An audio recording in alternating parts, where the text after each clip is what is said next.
మేము పుదీనా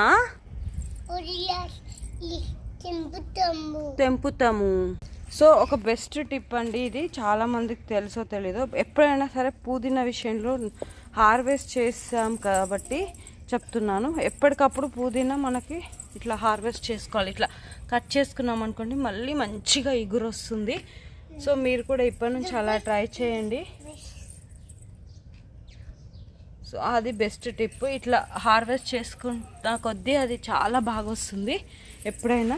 సో మళ్ళీ తను ఇంకా హార్వెస్ట్ చేస్తూనే ఉంటుందంట. ఓమైందిరా. వీడియో నచ్చితే, ఈ బెస్ట్ టిప్ నచ్చితే ప్లీజ్ లైక్ చేయండి, షేర్ చేయండి, మన ఛానల్ని సబ్స్క్రైబ్ చేసుకొని పక్కనే ఉన్న బెల్ ఐకాన్ని క్లిక్ చేయండి. Thank you so much. బాబాయ్ చెప్పు. బాబాయ్.